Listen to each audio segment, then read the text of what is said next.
Hey guys, welcome back to my channel. In today's video, I am going to recreate the most delicious thing I've ever eaten in my life that my husband and I tried on our travels in Germany.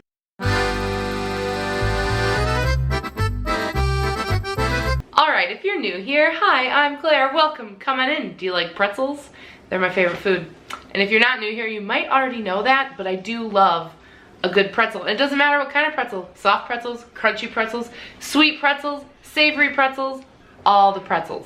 So while my husband and I were traveling in Berlin like a month ago, we went to this amazing pretzel shop that had the most delectable big soft pretzels of all varieties. And my husband and I tried one that was made into like a pretzel sandwich, and it was so good. I immediately thought right there in that restaurant while we were eating it, I'm gonna make this at home. And so I decided today is the day. I found a traditional German pretzel recipe. We're gonna do it, we're gonna recreate it the best that we can, and I thought I would share it in case you also love a good pretzel. And all right, let's get started with this recipe. All right, for the actual pretzels, I've got some yeast, some unsalted butter. I have some barley malt syrup, which is the key to this great flavor. I also have some flour, some salt, and some baking soda. I will leave a link to the recipe that I am following down below for this pretzel recipe. I did look at quite a few before I selected this one. It sounded the best and it had good reviews. As far as some of the extras we're doing today, I have a cucumber, I have a round of brie. Definitely shop at Aldi if you want the best deal on brie. I also have some cherry tomatoes and some sunflower kernels. All right, the first thing we're gonna do, I have 1.5 cups of warm water here, and I'm going to add my entire packet of active dry yeast. I'm also going to add 1.5 tablespoons of, the barley malt syrup.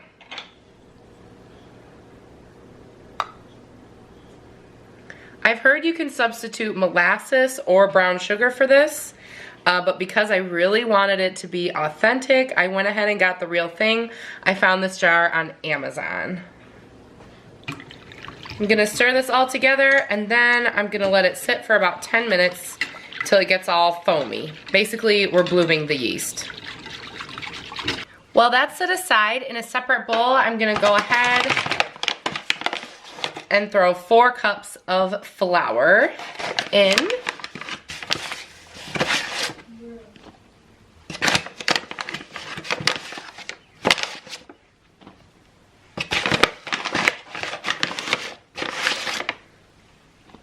To this, I'm going to add 1/4 teaspoon of salt, which I'm just gonna eyeball. I also have 3 tablespoons of butter here, but it's frozen, so I'm gonna pop it in the microwave for just a second to soften it up. All right, now I'm just making a well, and you'll note that we have this nice little layer of foam on top of our liquid, and that means that that yeast is nice and active, and we can get going with it. Here's my butter, which I may or may not have left in the microwave a little bit longer than I should have, but you know, the show must go on. Now I'm just slowly incorporating it in there.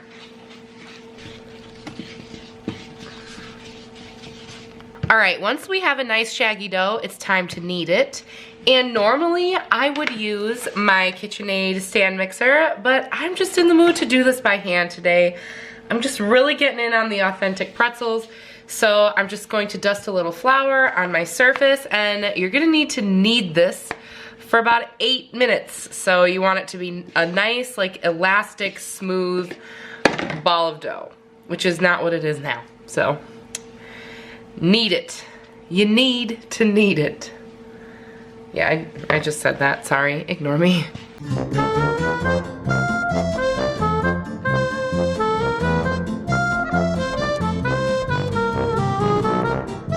All right, the dough is looking good. It's nice and elastic, and it's pretty smooth. So now we're gonna cut it into quarters. You could weigh it, but I'm just gonna eyeball it.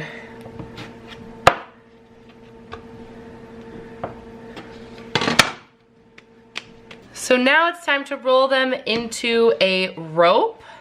If your surface is super floury, you're gonna have a hard time doing this, is what I've learned. It needs to have a little bit of tension to like stick to really make it into a rope shape. And the directions say you want it in about a 20-inch rope, so that's our goal here. And this is not in the directions, but from my previous time making pretzels, if you swing it and slap it, you'll get a lot of length, like a little bit more quickly. So there's a trick for you. I'm not sure if that's the official German way, but it's the Claire way, and I'm German, so close enough.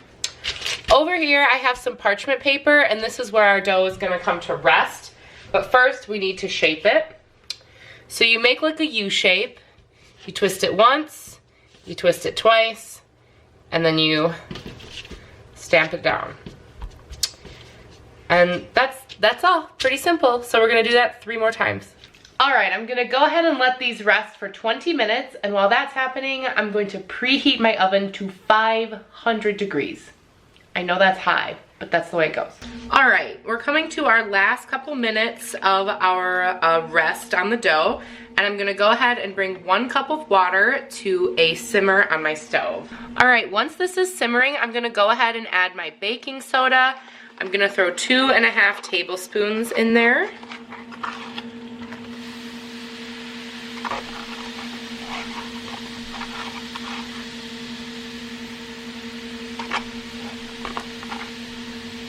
And I do want this to dissolve, so just give it a little stir. Now using this little silicone brush, I'm gonna brush each of my pretzels with this baking soda mixture.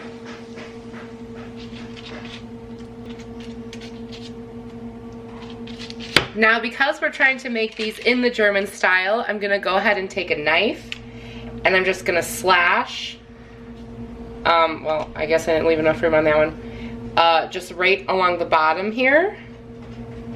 And this would be the time where you would add pretzel salt. However, since I'm recreating a dish I had there, we are going to cover them in sunflower seeds instead.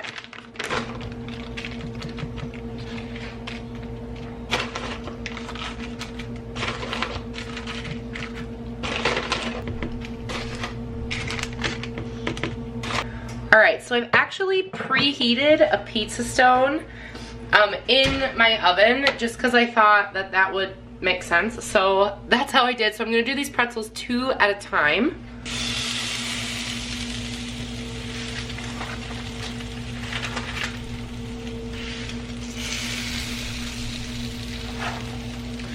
Just stick some more of these on there. And I'm gonna throw these in the oven for about 15 minutes. All right, it's actually been about 12 minutes, but these babies are done, so I'm taking them out now. Oh my gosh, they smell so good. Oh, I wanna eat it so bad. All right, now that my pretzels are nice and cool, they turned out pretty good. Not exactly like the picture, not the perfect German pretzel, but good enough for me. And now that they're cool, I'm gonna go ahead and slice it. But I'm not gonna go all the way through, just till about there. And oh my gosh, I'm so excited. And now I'm just going to stuff my little bits in there.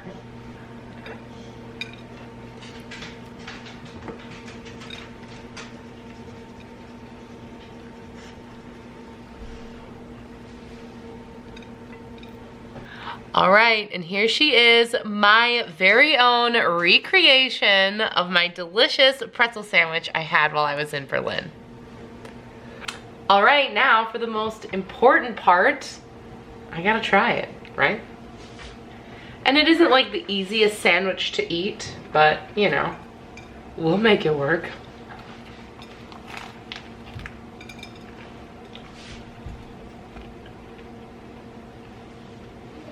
Mmm, it's so good. So it isn't quite as good as the original German pretzel.